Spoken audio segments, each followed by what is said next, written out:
We got Jordan West visiting us today. Hey! For that suit, man. You already know who the wizard is. All right, so anyways, let's get this popping. Oh, no. Oh. I was like, what's happening? Buddy, that's what you call human pretzeling. This guy showed up. This guy showed up. Looks nice and clean. Looks nice and clean. Here, high five me. High five me.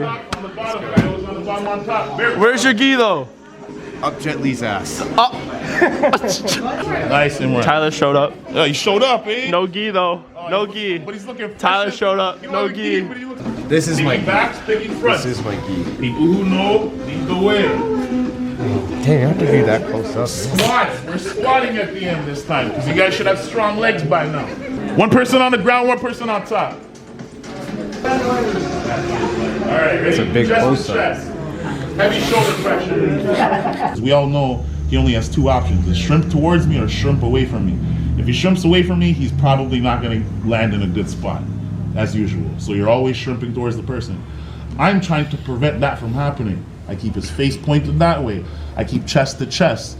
My hands are mobile. If he tries to bring me this way, I can stop myself and bring it back. If he tries to shrimp this way, it's my job to follow him. If I allow space to happen, he's gonna start creeping frames in, and I'm already cooked. Like with somebody like Jordan, you can't even let a toe in, okay? So, I need to continually follow him. If he moves away from me while I still have the space, I need to follow him, right? And even if he gets a frame in, it's better than allowing space for him to get major frameage in. And then it's the beginning of the end. You want to also prevent him from getting his legs towards you. Sometimes with Jordan, if he's really flexible, he might start turning his legs towards me. And it starts falling apart.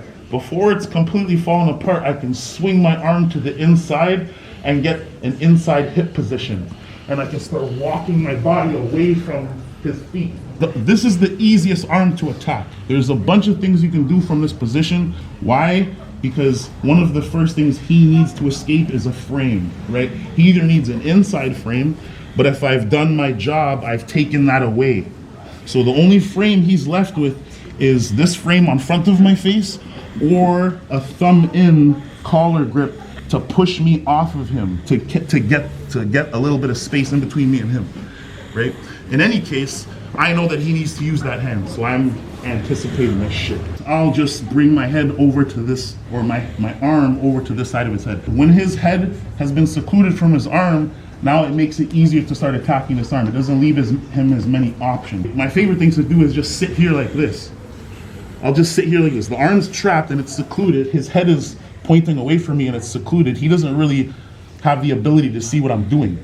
The minute he brings that arm to the front to get a frame, I've trapped it. It's over. He's done. I grabbed my own wrist. You see how he's jumping? Because I'm already in a position to finish this and it just happened. This is when shit starts to suck. Because what I want to do is I want to start bringing his elbow towards his body. And you can see his hips lifting him off the air. The key to make this work, what makes this really powerful, is me sneaking my arm up underneath his shoulder to finish it. If I'm way out here, and there's somebody that's super flexible, right? He can start twisting his arm, maybe straighten it out. He's gonna start going for different stuff, right? What I'm trying to do is I'm trying to take away his ability to squirm out of it. When I've grabbed my own wrist and grabbed his wrist, I'm pulling the arm towards the body, and then I'm bringing his elbow in. And you can see the way his body's contorting. This hand is gonna get paint brushed. What I'm trying to do is I'm trying to paint the mat with his arm. I have this here, my arm's up underneath his shoulder, and I'm just paint brushing the ground. And you can see him, if you have it in the right position, he's gonna tap before you do anything. Don't forget to use your head. You can use your head to keep it stable, as long as they're positionally stable, okay? So just to clarify here, side control, we're mobile. I've secluded everything, he can't move. Swim my arm to the front, seclude the head. Now I'm just gonna wait. I'm gonna sit here cooking, and he's eventually gonna get impatient. The guy on the bottom's gonna swing the arm to the front. I'm gonna trap. I should already be in the position, and it should be easy to grab my own wrist. I'm gonna drive his arm to the ground with my head, pull it towards me, and then I'm just paint brushing the arm up, right? Good job, y'all. Packed house, as usual here. Muay Thai Whippy. downtown Whitby, Rock, and Highway 2. Make sure you guys come through, man. We got the best program. That's it. Golly cooking. Golly cooking. It's compromising. We got the young boys duking it out. Oh, this is a good song. Yes, sir. Good job, boys. One of the best geese in the business right now. Right? You got that Miami. You got that Miami vibes, right? You got Miami vibes. Yes, sir. That's that side control. I can tell who's been here for a month. That's it, buddy. That's it. Nice, Corrado. One more time. One more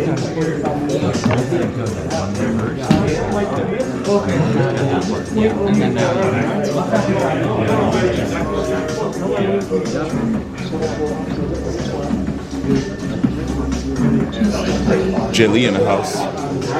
Dang. You know how it is when the syndicate rolls through.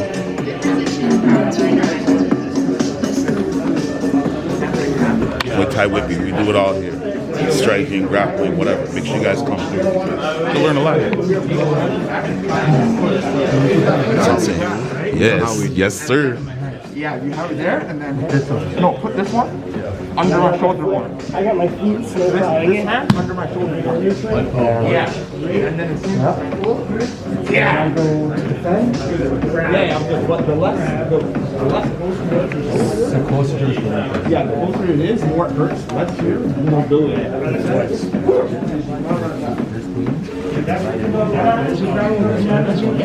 Yeah, that's it. Exactly. You ring? Yeah. Now, sometimes what happens is he'll try to turn away from me to alleviate some of this pressure. So he's going to start turning away from me, and the arm straightens out. If the arm straightens out, that's fine too, because now we're getting into arm lock territory. Think about the mechanics of the arm when you're in this position. It can easily morph from this position. When he starts shrimping or turning away from me, the arm straightens out, and now you have a straight arm lock, right? It is there. Just don't overcommit once again, because remember, his arm bends this way, up and down. I'm trapping the top of the arm, and as he straightens out that arm, I'm moving the one that's underneath up towards his wrist, and that's what creates the arm lock. It goes from here, as he turns, the arm straightens out, and my right arm chases the wrist, and now it's at the fulcrum of where his elbow is, right? And that's what creates the arm lock.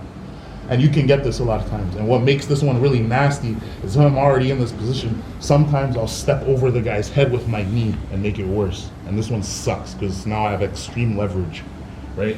In the street, his fucking arm's gone. He ain't gonna use that arm. He ain't gonna use it. It ain't gonna work the same again, right? So once again, we're in side control, the natural progression, right? He can't move, right? I swim my arm on front of his head. Now his head is secluded from even seeing what I'm doing.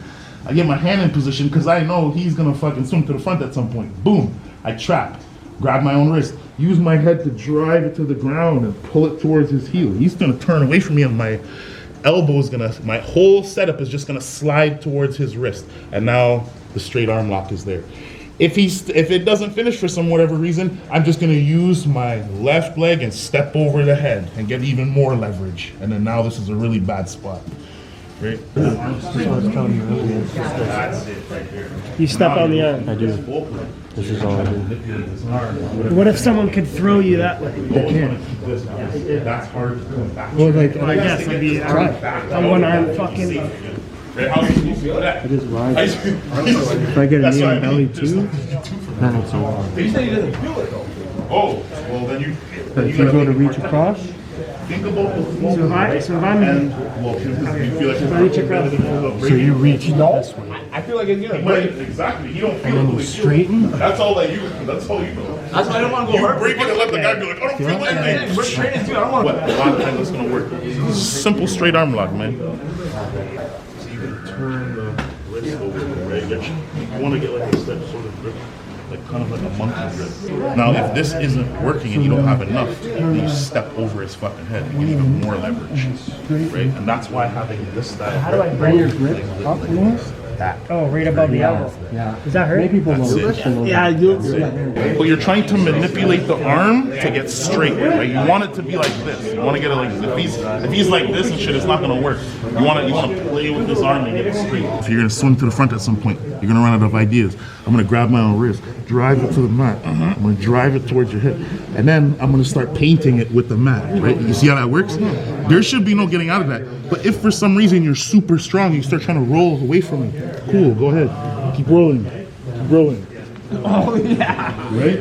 Now that you felt it, you can tell if he's doing it. This time what I'm gonna do is I'm just gonna grab a little bit behind his head, the gi, right? And I'm gonna swing my head to the front. And this is important to have. I'm just gonna rest my arm right across his neck and trachea area, right? So all I'm doing is instead of just swinging my arm and now I'm secluding, what I'm doing is I'm grabbing the back of his lapel, I'm swinging my arm to the front, and I'm resting my forearm right on his neck, okay? What I'm gonna do without giving up much space is I'm gonna take my other hand and I'm gonna swim it in between me and him, and I'm gonna reach behind his shoulder. Now I'm gonna spin you guys so you can see what this looks like. I've swung this arm, now I fished it to the inside, and the reason this is good is because even if he's trying to shrimp towards me, I'm in a space to chase him, right, and keep him down until I'm ready. And then when I'm ready, I shoot that grip, boom. I grab behind the lapel, and now what I'm gonna be doing is I'm gonna drive this elbow to the ground, and I'm gonna be switching my hips towards his legs, and I'm driving my elbow towards the mat, right? The bottom arm is pulling up, the top arm is coming down. I'm bringing my body like this and taking away the space. I'm pulling the arm up, and I'm bringing the arm down, like a paper cutter or a bread cutter, right? Boom. This arm up, this arm down towards the mat.